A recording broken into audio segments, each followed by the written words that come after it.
Kia ora, Chrissy back again, and we're going to get into the next episode of Better Call Saul.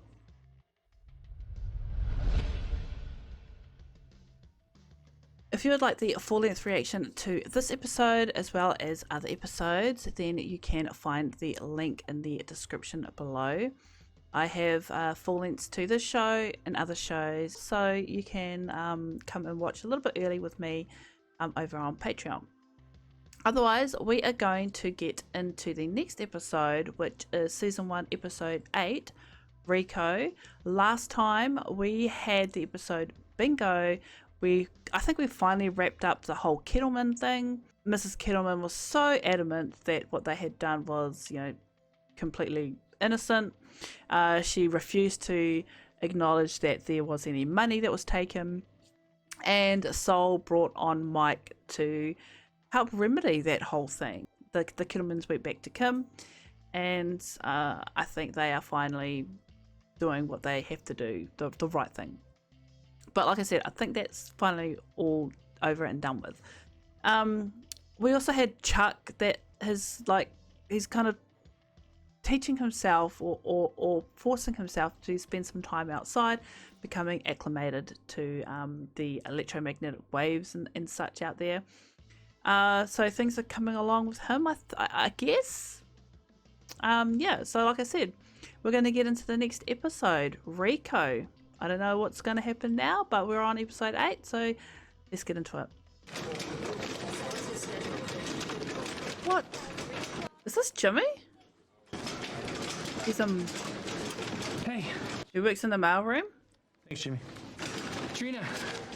Hey, Jimmy. I need to know how he became a lawyer. Hey. Hey, so. What is it?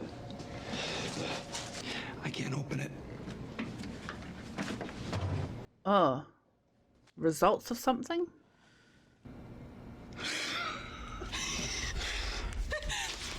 Oh. Okay. You got a second?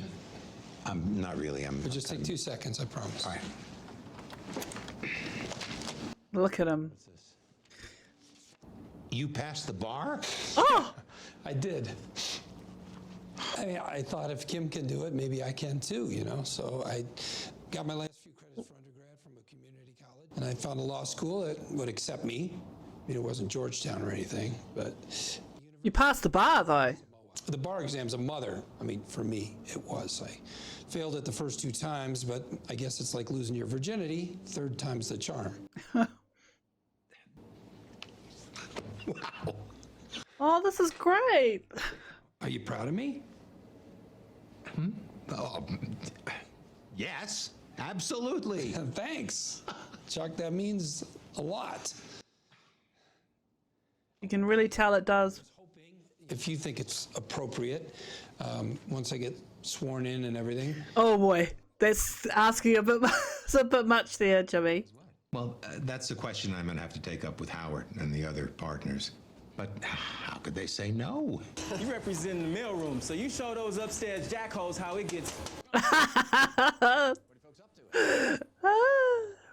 Hey, I hate to interrupt, but could you guys give Jimmy and me a moment? Sure. Yeah, absolutely. I mean, to be honest, it is expecting a bit much, Jimmy.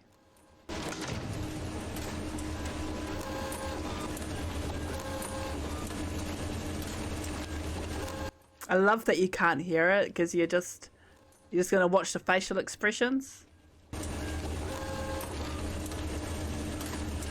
body language. Thanks for understanding, Jimmy.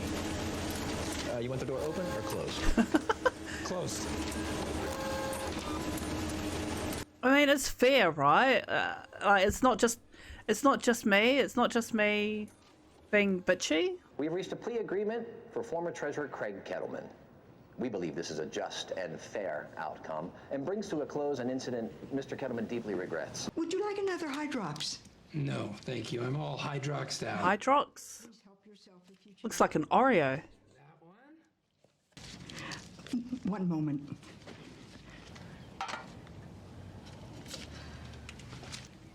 All I have is $43.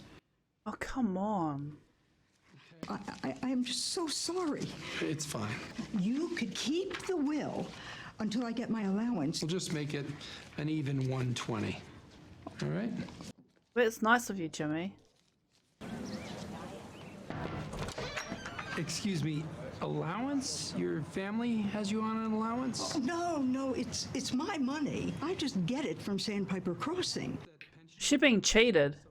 How are you on an allowance? Well, the checks go to Sandpiper, and then they take out my fees and my expenses. She's been fucked over. I have statements here. Somewhere. This is how they do it for everybody around here? Well, yes, they try to make everything easy for us. Is he uncovering something here? Did you do my wills? Yes, I did. Hey, would you look at that? Thank you. Don't thank me. This was a one-time thing. You wanted to play Tom Sawyer. Wanted me to paint the fence. God help me, it worked. Give him the taste again. Do you see what I see? How could you even read this? They did it on purpose. They can't read. It's a clear pattern of overcharging. Nothing huge, but it adds up to real money. I mean, this could be a big case, right? Could be class action. Wow. Well, you're gonna need more information. You don't want to go off half-cocked. Yeah. Full cock. Okay, no, I'm gonna head back there. Thank you.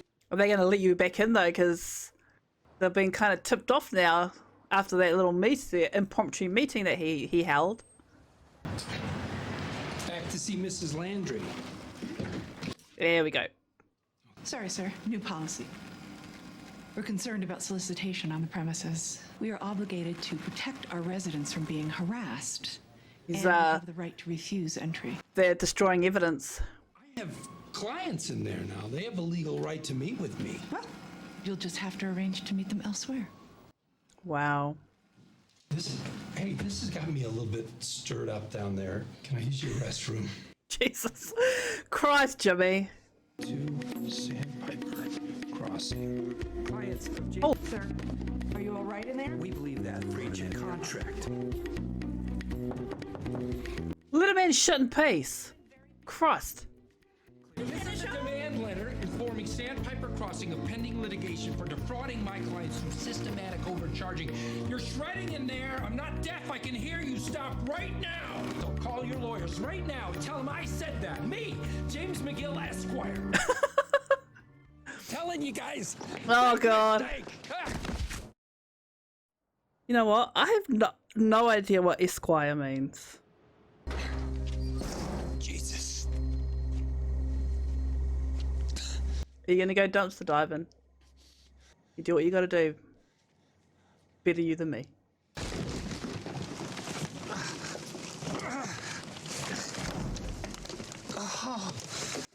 Just going to try and get all the shredded documents. Oh, God damn it. Oh, fuck. That's enough for this. Running on and on. And so I'm like, why are you your problem? My problem. Right. Poor Jimmy. James McGill. Mr. McGill, Rich Schweikert of Schweikert and Coakley. We're the law firm representing Sandpiper Crossing Assisted Living. How are you this evening? Quite well, thank you. Sorry to call so late. Did I catch you at a bad time? Yeah. We received something from you today, and we're not quite sure what. It's a demand letter. Respond to the merits. This is my response, Mr. McGill. You have no good faith basis to threaten any litigation. This is a shakedown, and we both know it. Sorry for interrupting your evening. Enjoy the magic flute. Blow my magic flute.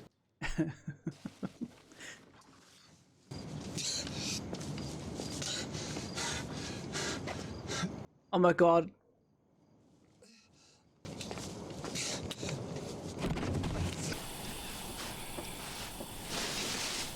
All of that for nothing. Oh, that's gonna be fun.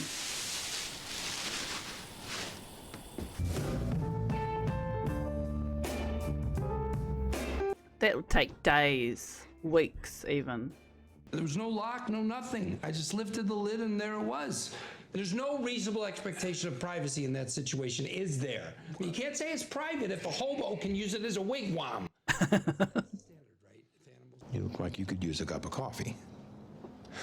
Good God, yes.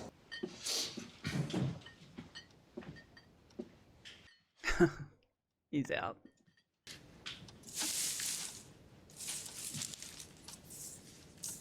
It's gonna help him out. Do one. Yeah, big sleep. Oh, good, you're up. Wow, he's done a lot. Chuck, how did you... What's this? It's your smoking gun. Meanwhile, we need to start pulling case law. He's interested. I don't think that's gonna play, really, but it's a good opening salvo for us. For us? We're working together on this? That's up to you, Jimmy. Well, all right. Wow. This makes me even more curious about what happens to him because we don't see him in Breaking Bad. Print it. Full cases. Jimmy, that's going to be thousands of pages. Pretty pleased with sugar on top?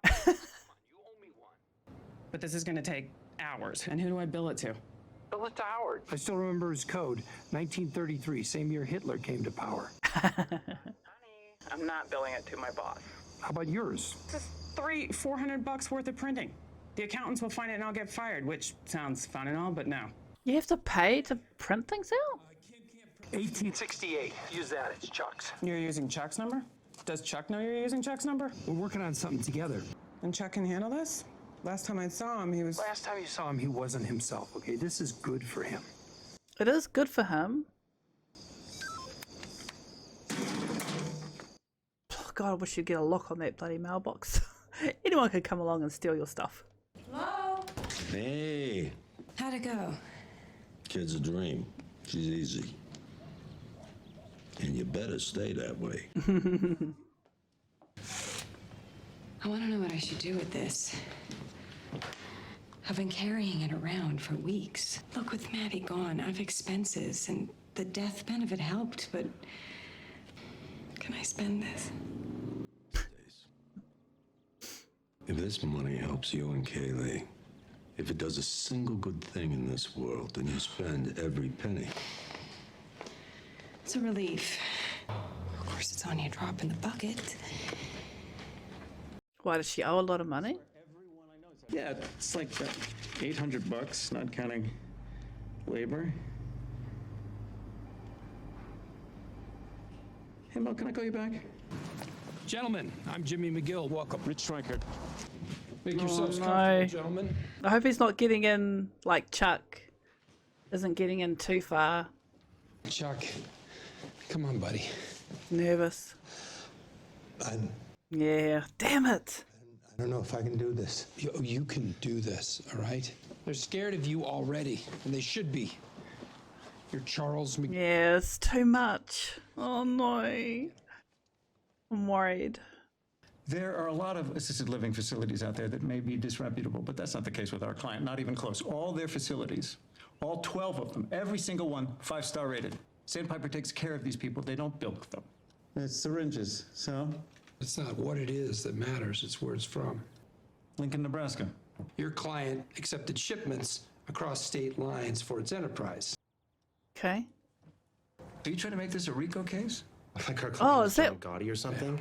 is that what the episode title means? Used mostly for business. Interstate commerce is a bitch, huh? That legal jargon goes way over my head.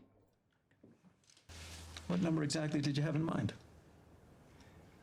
20 million. Oh, you can't expect. $20 million. Or we'll see you in court. Chuck.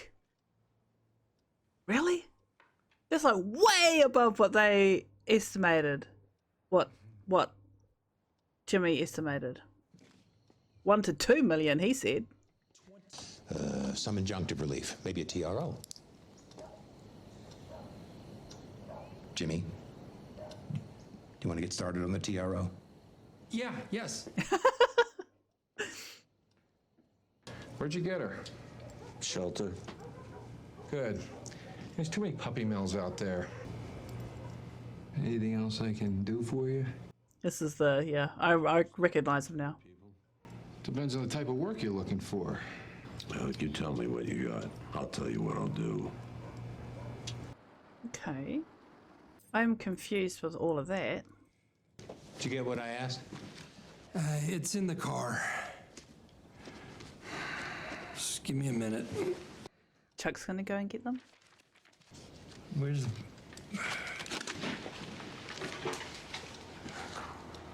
Chuck's gonna go and get them and it's gonna set him off. Chuck?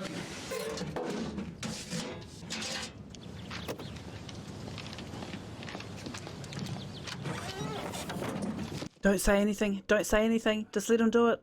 Don't say anything. Don't say anything, Saul. Chuck? Yeah. Don't let him realize what he's done. Oh no!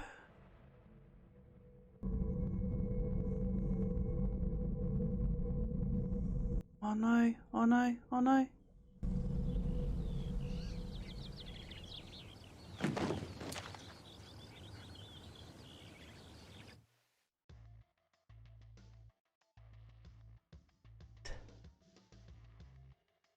I hope he doesn't freak out and go backwards because he's been like doing so well lately. I would hate for him to like go through all of this and then regress. I hope that doesn't happen.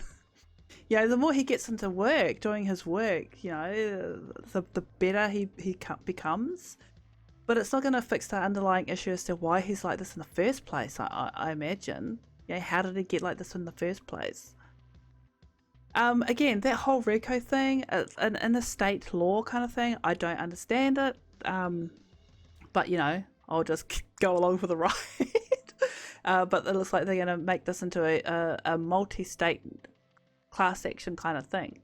I mean, if they win this thing, it could be huge. Though I think a lot of that's going to depend on